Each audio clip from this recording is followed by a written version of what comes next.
One one thing how you can judge how good the economy is by seeing how many bankruptcy filings there are. And today another big one just bit the dust. And for all these people that are like, "Oh, the economy is great," then tell me why in the comments right now why you think so. Because what I'm seeing is that there's more layoffs and more bankruptcy filings than ever. And now you're like, "What?" And I don't think we're over it yet. So I got this list prepared and we're going to go over it. So today, Big Lots filed for Chapter 11 bankruptcy. So, ooh, not good. One of the reasons they said was consumer pullback in spending. So now Express filed for Chapter 11 in April. The Container Store, um, while the Container Store has not yet filed for bankruptcy, is facing financial struggles and may be at risk. Foot Locker, the company has announced to close 400 stores by 2026, but hasn't officially filed for bankruptcy. Petco is not bankrupt, but is considering at elevated risk due to significant debt. Red Lobster filed for bankruptcy, Chapter 11 in 2024 due to declining guest traffic and other financial issues. And these are just a few that are in that situation, right? In that precarious situation. And I'm just looking at it like, okay, we're in this time where nobody's safe. Nobody's safe from layoffs. Nobody's safe from bankruptcies. And then I get people that are so insensitive and actually saying, the economy's so great, we're steamrolling and all this other stuff. And I'm like, no, we're not. We're seeing all these people losing their jobs left and right. And I bet you that anybody that's like, hey, the economy's doing great, you know one person that got laid off. And now you're like, oh my gosh, you got to go into the trades. I'm telling you, if these corporations are laying off people left and right, and you're like, let's go into the trades, let's do that. And I would say, yeah, that works if you're a service provider, but not new construction. So if you're going to do new construction homes or something like that, and you're going to be like a framer, electrician for new construction, and there's just not going to be a lot of new construction, then you're going to be out of a job too. So it doesn't matter if you're working for Deloitte and getting laid off, or you're going to be an electrician building new houses. If the economy can't support it and interest rates are too high and people just aren't spending money, it doesn't matter in the whole grand scheme of things where you're at. It's just going to be bad for everybody. And now you're like, oh, you got to get a government job. So I had somebody in my comment section that is working for the federal government, and they said they're not even backfilling positions. They said they had they were a team of 8, now they're a team of 4, because 2 of them retired and 2 of them left. And they said, due to budget constraints, we are not allowed to backfill those positions. And they said, we're collecting resumes, but we're not actively hiring. So they're writing out the position that they have, and they're just not collecting it. And it's like, oh crap, that's not good. And so all these people that were waiting for jobs just aren't going to hear back. And just really, really, really crazy. And then when you're looking at people are just not doing too well when they go out and do crazy stuff like the Chase money glitch, right? So now you're like, why does that have to do with something? Because people have such bad times that they go and figure out crazy things, how to stay afloat. And then they go to Chase Bank and basically commit wire fraud because they just can't sustain their lifestyle and they can't keep up. So let's watch this guy explain this Chase wire glitch, and we'll see it on the other side. From somebody who works in the scamming prevention industry. Let's just call it that, right? So what was the Chase Bank glitch? Short and sweet of it was essentially people were writing themselves checks from their own checking account, depositing into a Chase ATM, and then transferring the money elsewhere. Obviously, because the funds were available immediately. Of course, they didn't have the money in the account to cover these checks they were writing, so the accounts went in the red.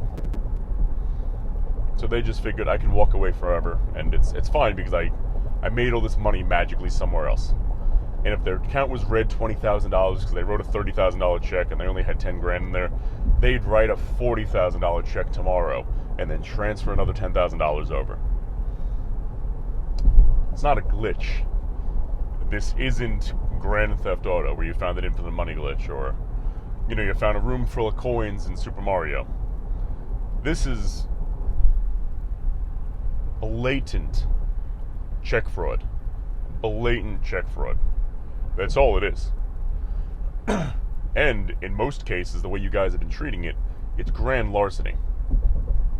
I know somebody through a friend of mine where he did this. He's a dummy. He transferred himself $800,000. And this was a guy that, let's just say, used to work at the Waffle House, right? His checking account never saw more than $500 come in at a clip. And now all of a sudden, $800,000 came into his account. He transferred it away within 16 hours. Chase Bank got a hold of him. He got arrested, and he's going to jail for 45 years. 45 years. And now I know what you're saying. Oh, that's too long. You lost your whole life just because of money, and money's not real, and blah, blah, blah. But listen, the reason check fraud consequences are so severe is because a long time ago, before they were severe, people would write themselves. So he then goes on and says that you basically got paid to stay in jail $1 million a year, and you kind of lived like, you got out and you kind of lived like nobody else. But the grand scheme of things that I'm seeing is that people are not doing well. So you don't come up with these ideas if you're living a good life, if you're providing for your family and making enough. So 2 million people did this Chase money glitch, and that is wire fraud. But people are so dire now, they're in such hardship that they're going to do that. And now you're like, oh, that was just stupidity. Yeah, but you come on to stupid stuff and try things when you can't make ends meet. So when you can't make a living off of 40 hours worth of work and everybody's getting laid off, high interest rates, you can't afford anything. And then you come up with ideas to make a living. And you're like, hey, this is a Chase money glitch. Let's go do it and make some money. And it's like, okay, why not? Because you have nothing else to live for when everybody's getting fired. Everybody's either worrying of getting laid off, fired, or just going into work the morning and their badge doesn't work. And it is just really, really crazy how delusional some of our politicians and other people are getting that are saying that, the economy's doing great. Then why are all these people scamming Chase and trying to make stuff? And not because they're stupid, it's that they need to provide for their family and that they need to make rent, that they have bills to pay, and they just can't do it in this market. It's just clearly as it is. Look at these job listings that they're saying that they are open. There's so many new job listings open. Where? The ones that I see have hundreds, if not thousands of applications. I think I saw one that was like a remote worker for Upwork that had like 4,000 applications for like a product owner for like Upwork, had like 4,000 people apply. And I'm like, man, if you have 4,000 people apply, how do you even go through all these resumes? How do you go through all these people and vet for the best one? And don't even think that once you get through the whole interview process, you're going to say, oh, I want top of the range, because you're competing with 4,000 other people. So what do?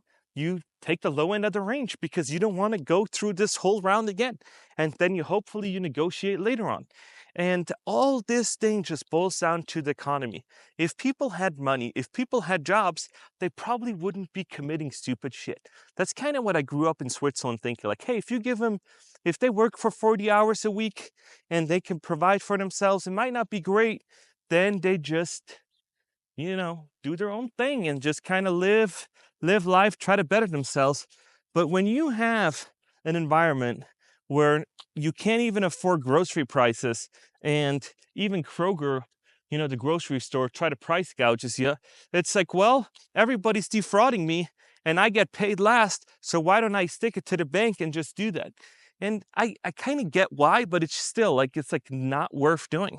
And now you're like, well, credit cards at all-time highs. And credit cards at all-time highs, you're like, oh, this must be frugalist spending. This must be crazy spending that they did, that they bought stuff they didn't need. Well, when we're looking at big lots, that is a cheap discounter, that's stuff that you don't need. So I don't even think that the majority of stuff you don't need, people put on their credit cards. It's like you put groceries on your credit cards, you put travel on your credit card, and that's absolutely not doing great, right? But other stuff that you're like, hey, I don't like necessities, like utilities, like internet, like mobile, that you kind of need to be an American. You kind of need a cell phone number to get a job, to put in something. So you need a cell phone. Yeah, you might get Cricket or something for $10 a month, but still, you put that on a credit card, right? You put that on a credit card. That's what they want you to do. Or they say, hey, take our credit card and we knock off $5. So you need something. And I don't think that people go out and buy fancy items, because then Foot Locker wouldn't be in trouble, right? Foot Locker wouldn't be in trouble, and all these other companies wouldn't be in big trouble at all. But they are. So there's a huge disconnect of what they're saying us and what's actually going on. And one problem is once you're very, very, very, very wealthy, you have very, very wealthy friends. You do not have the friends that you went to high school with. You're not going to stay in touch with these people that are living the day-to-day life, that are doing construction, that are working at a steel factory, that are electricians and do common jobs. No, you're not going to do that. You're going to have other politician friends. You're going to have other friends that have yachts, that have big boats, that have big, big wallets. And when you have big, big wallets, you're not too worried about it.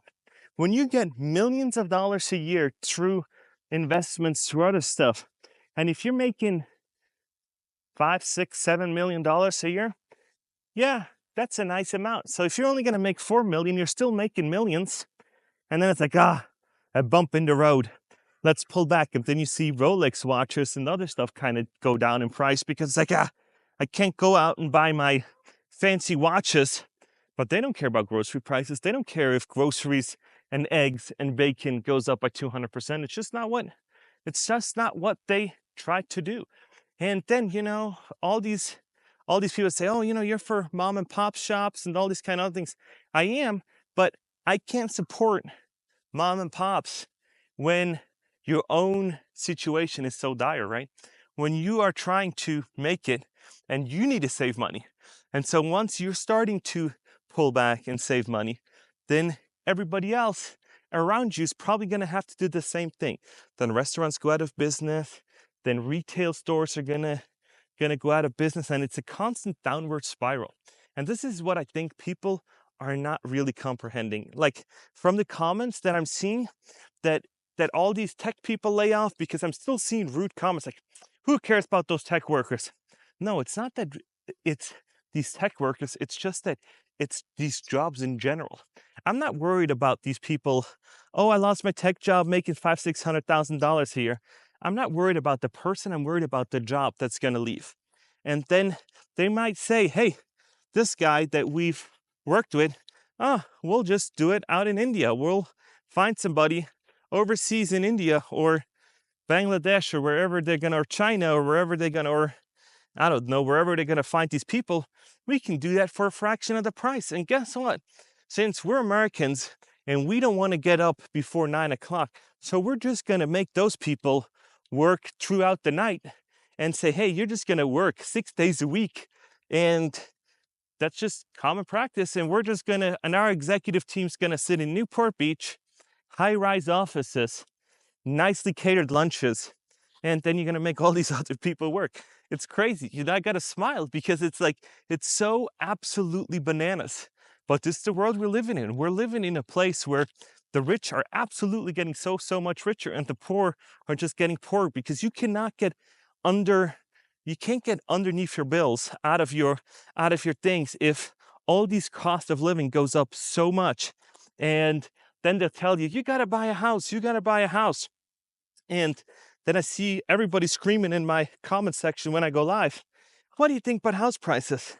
Well, house prices, unless Wall Street's going to buy them, who's going to buy these crazy houses? Because you you as an individual need to pay a lot of money to keep a house in a good condition. It's going to cost you insurance, maintenance, and it's going to need maintenance, and it's going to need love. It's not something that you can buy.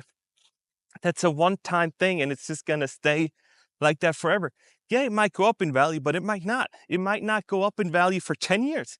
It might stay flat, and then it might go down depending on where you're at in the economy, where you at, what the city does, what insurance does, and all these other factors. So when people say, I just want to be a homeowner, then I'm asking you why. Why do you want to be, why is it so that you want to be a homeowner so bad when everything else is going up so high? If you can pay off your house, great. I'm not talking to you guys. I'm talking to you guys that are in severe credit card debt, the average American. And people say, who are you talking to? I'm talking to the average American. The family's making about $60,000, $80,000 a year, 2 car loans, trying to make a credit card debt, and then you're trying to make it. And then you're looking at all these layoffs, you're looking at all these bankruptcy filings, and then you're like, hey, what's a way to easily for us to get money? Well, you scam Chase Bank. That's one way of getting some easy cash and getting some immediate relief. But that's not gonna last you, because then you heard the guy talking, then it's gonna be issues down the road, way, way later on. But hey, you got a little bit of relief.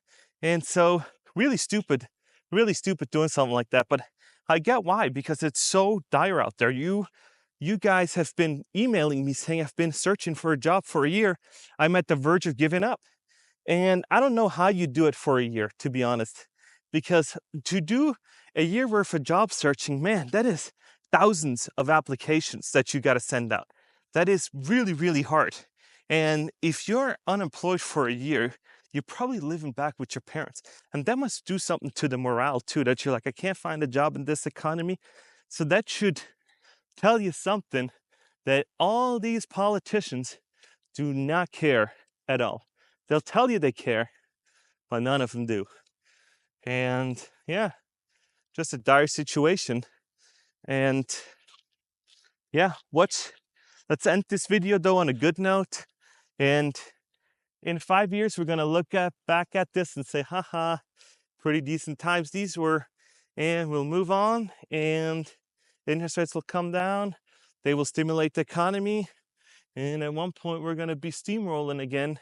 It will get more expensive, but hey, this is just the name of the game. Interest rates go up, interest rates go down. There's gonna be bad times, there's gonna be good times. And now I'm asking you, when are we gonna see the good times again? And I probably think late 2025, 2026, because these interest rate cuts will take 6 to 8 months for them to start taking effect. And this was me. If you haven't, please like and subscribe. Love chatting with you guys. And you can always shoot me an email. It's in the about section of my profile if you watched for so long. And truly love you guys. I see you in the next one.